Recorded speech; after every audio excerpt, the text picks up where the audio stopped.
It's Mike Hessen's point. He's not one for dabs and scoops. He's one for hitting in the V and hitting it well. About as cute as he gets, that little flick there. He's attempting. A lot of 50 partnership between these two. Taylor's been involved in quite a few partnerships in this series already. It's been impressive. They've combined well. We know that de Grandhomme's done the majority of the scoring. Ross Taylor certainly played his part. Minimised the number of dot balls. Cute as he gets. Got the side back into a position where they can look to attack from now through to the end. So very valuable partnership. Taylor's been involved in quite distinctly in this series. Is to me that they're looking to just rotate from this end and looking to go hard from the far end downwind. Now there'll be a look at the square leg umpire. Could well be a free hit. Yep. No ball for height and a freebie. Yeah, well, I don't think he'll be looking to noodle this one around, this free hit. Pretty sure that front leg's going to be cleared and he might be looking to hit it towards the screen at Cow Corner. We used to call it Roscoe Corner. Long way over waist height from Gregory.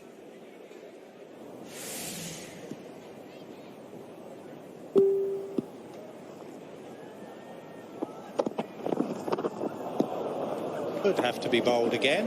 This time on height, on head.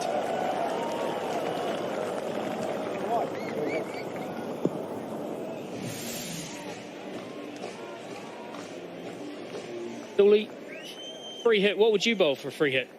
The Ross Taylor, I'd be wide Yorker. Ball, I would set my field. Can't change it, obviously, but you'd like to think you could have your field boundary riders on the offside and bowl full and wide, even with this field. Yeah, that's the area he was aiming, and he's cleared it. Just dragged it, actually. He's probably aiming a little bit more mid-wicket square leg, dragged it behind. An expensive full toss from Gregory. I think worst case scenario, if you go full and wide and he gets a nick, it will only go for 4. It's not going to cost you 6, but you give Ross Taylor anything he can leverage underneath, use the wind, leg side, it is going to go for 6 if he gets half of it. Snap of the wrist through the ball. High on the bat, but still managed to get it away. Two different players here, the power and muscle of de Grandhomme and the wrists of Taylor. And all of a sudden you were talking, Nasser, he was 4 from 8, 21 from 16, picked it up nicely. De Grandhomme has allowed him to do that, though, by being the aggressor in the early part of the partnership, and that's what it's all about.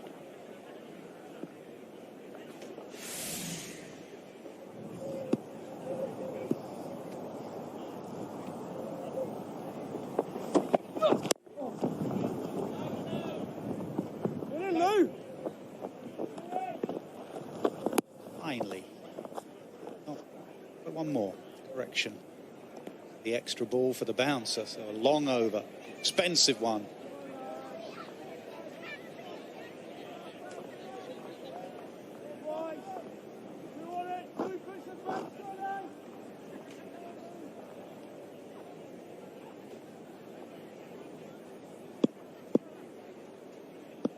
Everyone out, leg side. Down the pitch, muscled to long on. It'll only be a single. De Grandhomme will keep the strike. 33 for 3.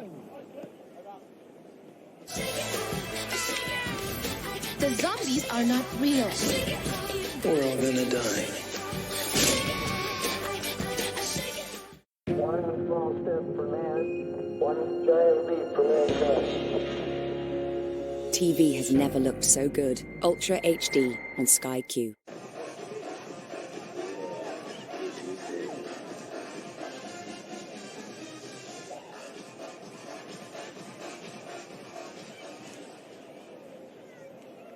Six overs to go, and with 7 wickets in hand, New Zealand wouldn't have taken 200 out of the equation. At one stage, they looked like 170, 180, but these two have put the foot down at the right time.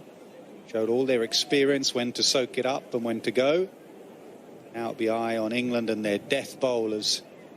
And they get in the last 6. Tom Curran, we know, loves the variation, loves that ball out the back of the hand. There it is straight away. know it's coming, whether it be the cutter or the one out the back, but you just have to wait for it. Into that wind, he doesn't want to put any pace on the ball. So again, I think if you, from a batting point of view, if you set yourself up for the slower ball, and the surprise one will be the quicker ball, take a guess and say that he might only bowl 2 on-pace deliveries in this over. So 4 out of 6 you might get right.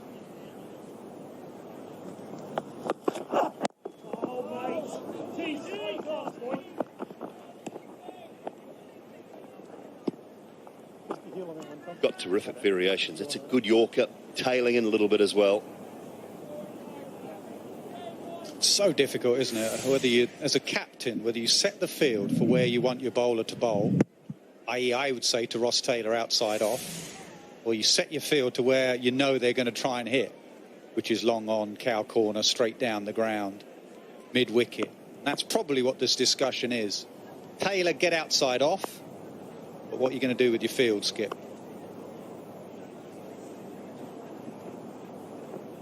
No, Taylor may well shuffle across, hit towards cow corner, square leg.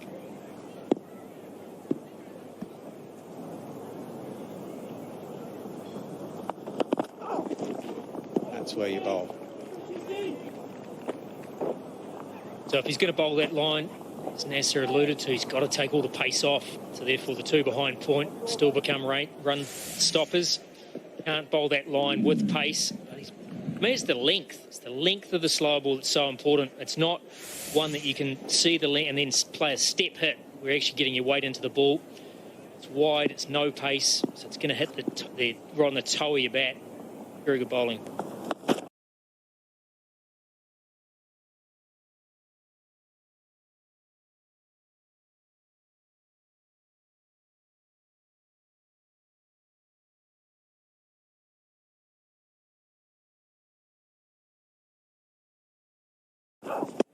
Yeah, that's the variation. A little bit of in-drift as well. Direct hit, 2 yards out.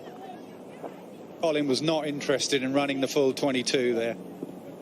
Should have used his right boot, shouldn't he?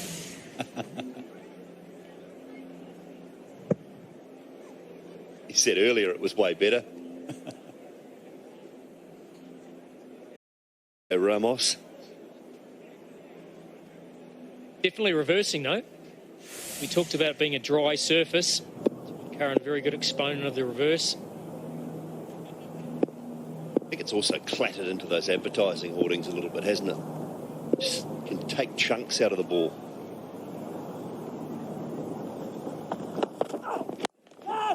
Didn't sound great off the bat at all. No, toe end. And this is a super over from Sam Curran. Correction, Tom Curran. 2 singles and a wicket, and a big wicket as well. Yeah, it's very smart. He's gone pace off, pace on, pace off, pace on, and then almost like the Karate Kid, isn't it? But down to 122 Ks. Wonderful bowling. Slowed it up. De Grandhomme was nowhere near it at all. Comfortable catch. So the breakthrough, very good breakthrough, Mike Hesson. Yeah, you add to that, he's got the tough job of bowling into the wind. That is a superb over. It's actually a game-changing over in terms of the momentum. De Grandhomme has been excellent today. 55 off 35, exactly what the Black Caps needed. It's 135 for 4.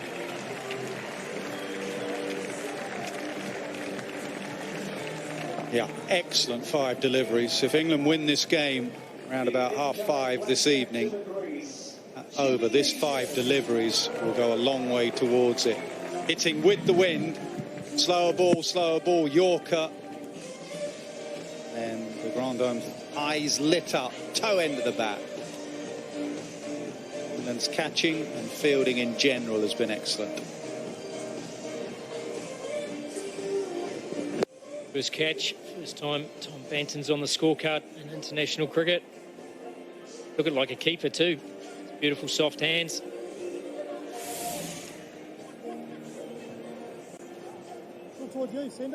Chris Jordan on the field. I'm not sure who Chris Jordan's on for. Hands in pockets, but that'll help the fielding as well. He's a superb athlete.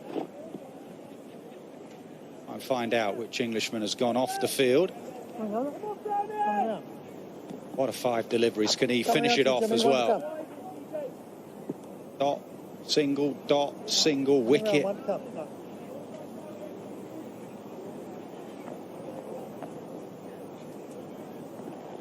Around the wicket, for me, you've got to attack the stumps with that little bit of reverse. Or to niche him early.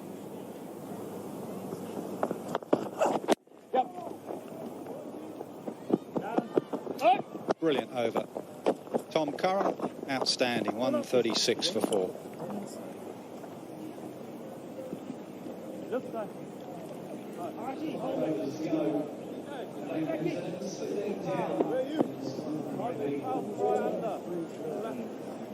One did, definitely.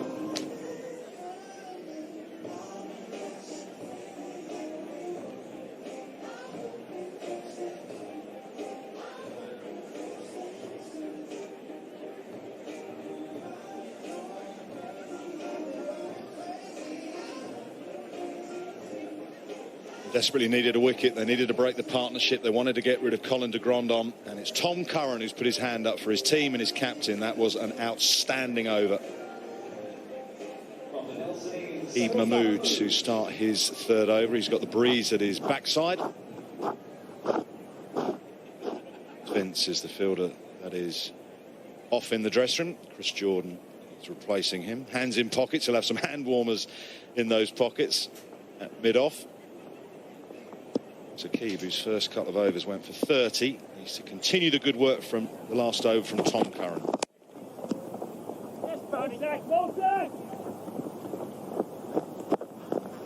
Interesting, Wardy. Parkinson bowled the 2 overs when we were on last time. Is it getting a little bit deep in the innings now to bring him back? Well, it's getting deep in the innings to really challenge him, but I don't think he'd shirk away from that challenge, nor would Owen Morgan in terms of throwing him into the firing line. He doesn't need to.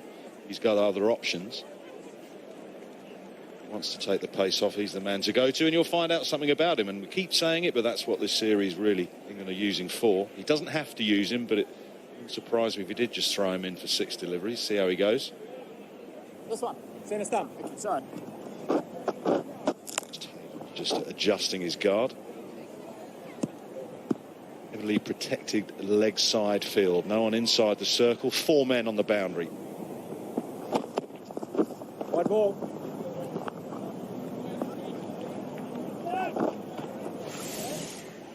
Picked up his first wicket. That is Saifat.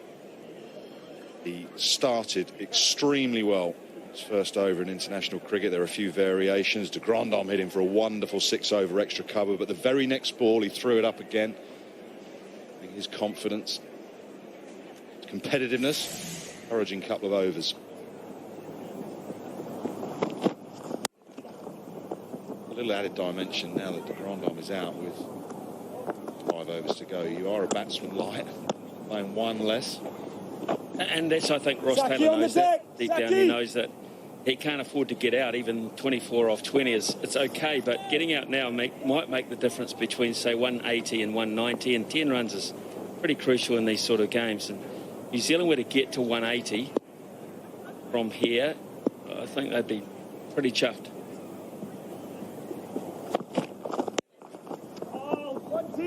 I think that's the minimum they need, Smithy, on this ground. Ground that you can score very quickly on, hit boundaries. It's not the biggest of grounds going around either. I think 10 runs or over from here, they get to that 185. I think that's what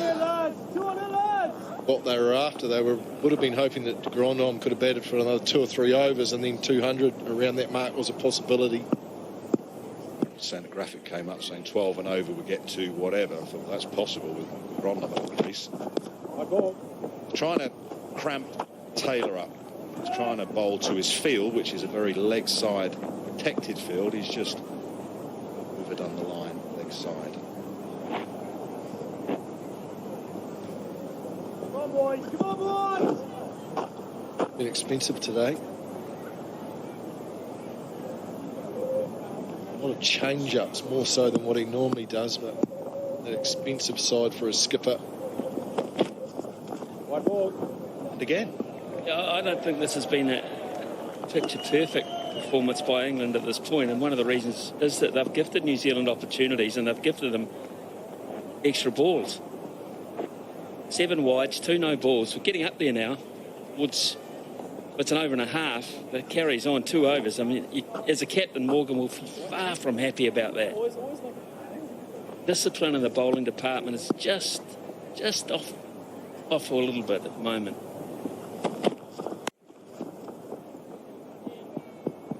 You sort of, I'll make excuses for that because it's international cricket, but you can sort of understand where it's coming from. It's an experienced side. It's not the slick unit of a team that has played a lot of international cricket together. But disciplines weren't there in Wellington.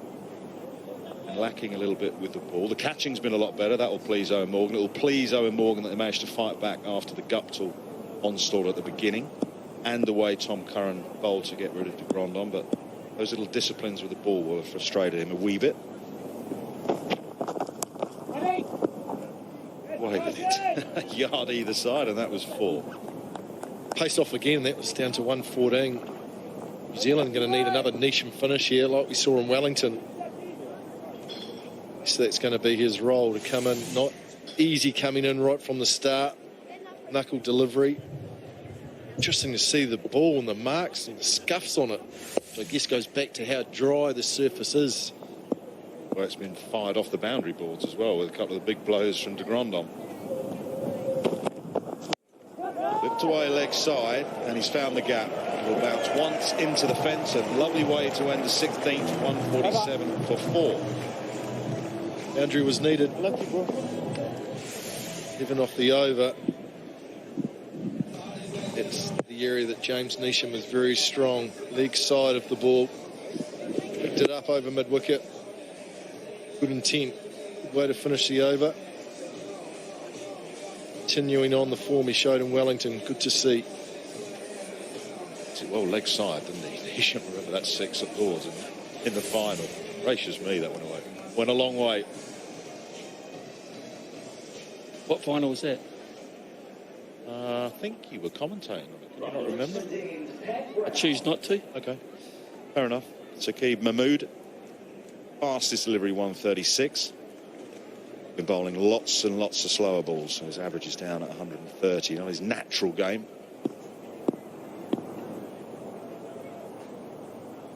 Pat Brown start his final over.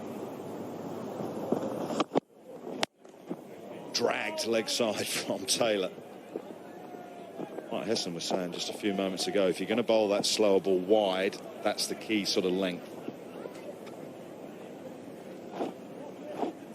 Yeah, it's certainly been hard to time those slow balls, those change-ups. And they've been on the straighter side. It's allowed a batsman to hit through it down the ground, but once it's on that wider line, very difficult to time. Bowling to Neesham, you'd be thinking that you're trying to get him to hit through the offside because of that power he has on the leg side. Almost a wide hole. Keep him away from the leg side. Something like that. Maybe just a bit fuller if you're being hypercritical, but the right idea from Pat Brown. Yep. Certainly he's looking leg side, anywhere from wide long on to deep square leg, really, as it's hitting the area. Taylor has the ability to go through the offside off of that width, but again he'll be looking at that gap between the man at deep mid wicket and the fielder at long on. That's where he's looking. Straight, the fielder at long on. Taylor does aim leg side, but can only crud it. Short fine leg, 150 up. What are we thinking is a surface, though, for chasing on? When you get a player like de Grandhomme, he tends to make a lie of a pitch because he's just a hitter. And if he comes off, you can sort of read different things into the surface. Is this going to be easy later in the day? Well, I think Sodhi and I think Santner are the two keys to that New Zealand attack, Smithy. I think we've seen already that there is a hint of turn, certainly on the slow side, so they come into the equation. And it shouldn't get easier. It should continue to get slower as the day gets on. So, again, like we've seen from England throughout the whole series, changes of pace, making sure they hit their lengths. But I certainly think if New Zealand can get up around 185, 190, that's going to be, even on this ground, difficult chase for them. So it depends how the quicker bowlers, and New Zealand had the quicker bowlers go about it, the likes of Ferguson and Tickner. They're pacier than England's attack. Do they go early to the slower balls? How well they deliver it? which ones they decide to go with.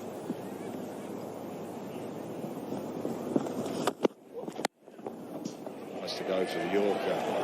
Isham has timed that beautifully behind point for 4. Small margins in T20 cricket as a bowler. Really an area of strength for Neesham, but he just opened the blade beautifully. It's actually really well bowled by Brown.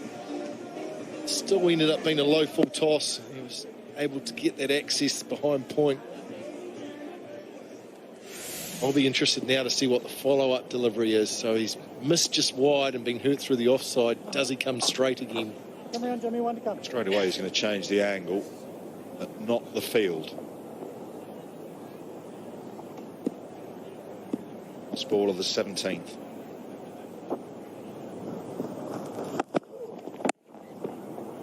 Well bowled. Pat Brown. 155 for 4. 3 overs to go.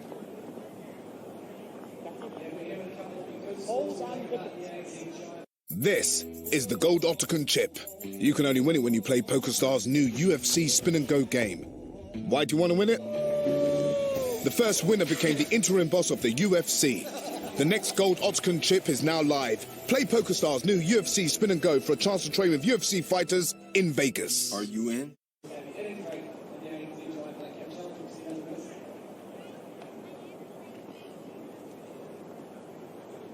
Sun is shining. It's a glorious venue, and we've got 3 overs to go in New Zealand's. She's got a Melbourne Cup hat on. She's got a Melbourne Cup fascinator on, that lady, on Melbourne Cup Day. It's a big day for you boys, isn't it? Race that stops 2 nations, Wardy. How are you going? We'll carry on. Oh, you're carrying on. You've been completely focused on the cricket today. Well, for 3.5 minutes, you can have complete control.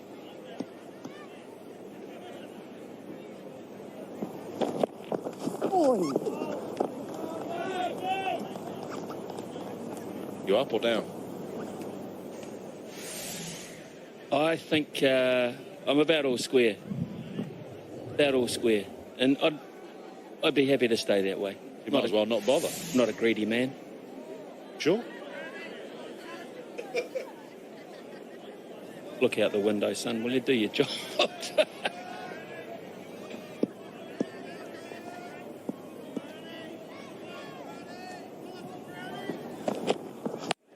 Plays that shot well. Has he got all of it, though? To boundary. Oh, we see them pulled off so often nowadays in the modern game. That was just too much for Pat Brown to do. He got nothing of that, James Neesham. Got absolutely nothing of it. Got it up in the air. The wind helped a bit. Not the biggest of boundaries, but just flicked it. Looked like it came off the toe and wasn't going to go for 6. Great effort by Brown. The athleticism there. One hand, they practice that at training on the boundary. I'm sure Paul Collingwood's had them trying to grab catches like that. Seen some spectacular catches in the modern game, haven't we? Right on the boundary edge.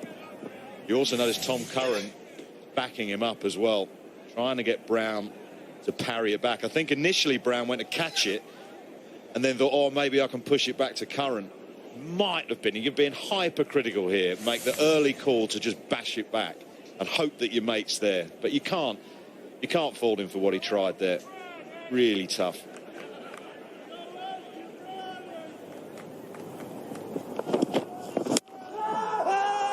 Might be leg side. No, gone. Taylor looking to heave it away leg side. Might have hit the back leg. Neesham's gone after him ever so slightly, as if to say, you're interested. And Neesham's sort of got that body language to say he's running out of time, Ross Taylor. In fact, he's running out of opportunity because he's walking off. But can't do it anymore. Interesting. Well, let's have a look at it. Angling in. Oh, that might be missing leg stump. Maybe New Zealand have missed a trick there. That's where that communication is so vital from the partner at the other end. Ross Taylor seemed to walk off rather quickly. Might have clipped leg stump, but it might have also missed. It was probably worth a look. Taylor gone. 27 off 24, 162 for 5.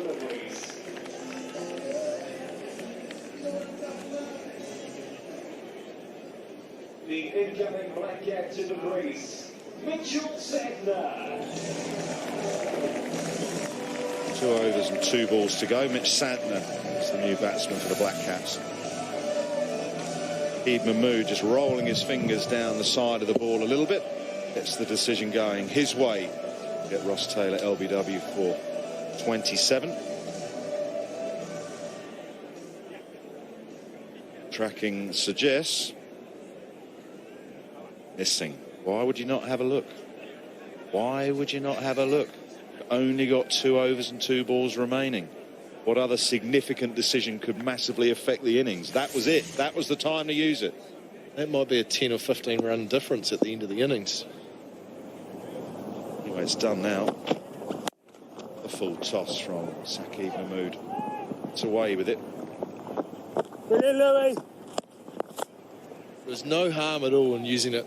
That time in the innings, you've only got one. You use it up, doesn't matter. Almost like Ross was so disgusted with the shot and the fact he missed it, he just couldn't be bothered. He wanted to get out of the way, but Neesham did, as Smithy said, Neesham did go after it. Sure, he was saying, hang on, let's have a look at this. He looked angry with himself, and I think you're right, Wardy. He felt he should have hit it for 6. Instead, he had to walk off. Over. 163.45.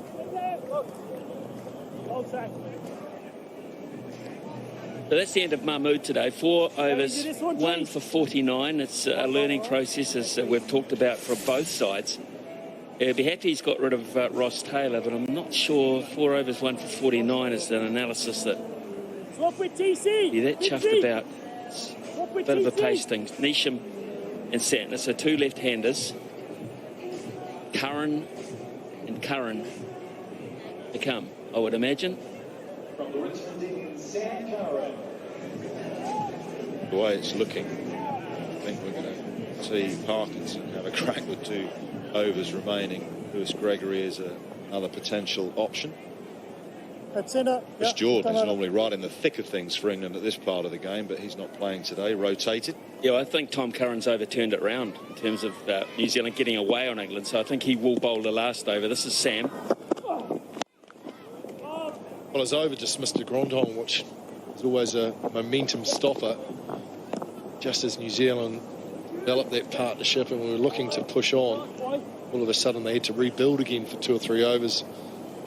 The fact that the batsman short in that lineup, I'm not sure, the side just doesn't look quite as well balanced as what it did in Wellington.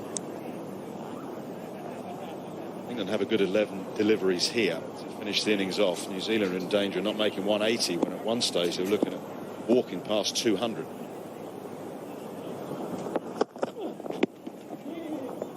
It's a tail as well.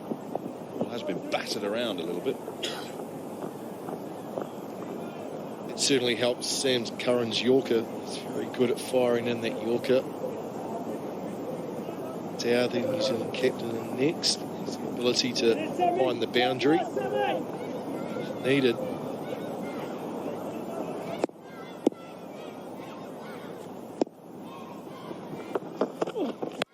Goes for the Yorker, misses his Yorker, full P to the fence for 4.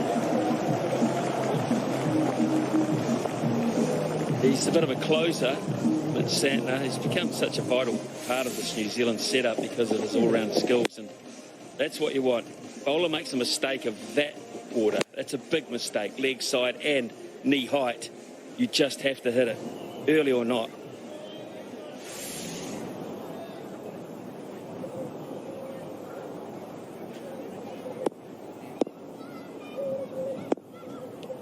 Cover, long off, long on, our corner, backward square. Out from Curran works.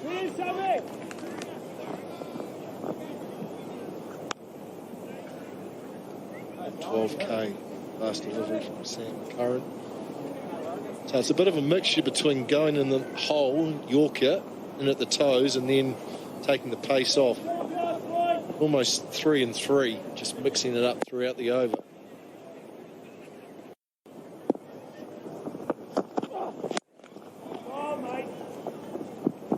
Just get it down to Brown, long on. One bad delivery that's cost Curran a boundary in this over. Can he get out of this final delivery of the 19th without conceding one? Pretty good over, even with that one poor delivery that went for 4-7 off the over at death is pretty exceptional, really. It's just the key delivery to finishing that over off. Nisham will be looking for boundary. Another extra. Sloppy with their disciplines with wides. Bit of swing though, a little bit of reverse. It's encouraging for New Zealand with Lockie Ferguson, Smithy. If New Zealand can get the ball reversing, brings them into play. I just like him bowling with a new ball. I like to see him getting experience bowling with a new ball because sort of shied away from that. I think you've got 150, you use it straight away if you can. Beautiful. That's the way to bowl a Yorker. Little bit of in drift right underneath the batsman. Perfect way for Curran to end the 19th, 171 for 6. And the shape that you were talking about is evident there, and I think that's part of the dismissal as well, because it became quite a tight option. It just drifted in, didn't it? You can see it in the air. Went inside the blade of James Neesham. So 2 mistakes in the over. The rest of it very good. And the dangerous Neesham goes with 6 balls remaining. So job well done again for Sam Curran. If you bowl your 4 and you go under 30 and you take a wicket or 2, you've had a pretty good day out. Neesham goes for 21, 71 for 6.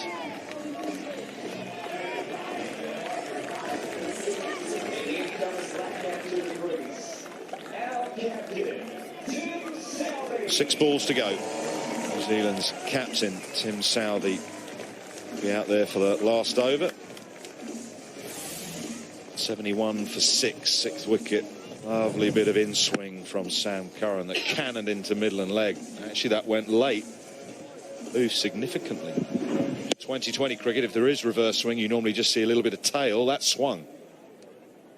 Seen a ball cut up like that, Wardy, before for quite a while.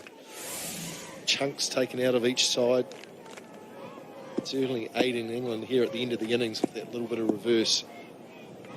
Last over from Tom Curran. Oh, mate. Back it up! Back it up! No. Billings is hollering at the fielders down the far end to back it up.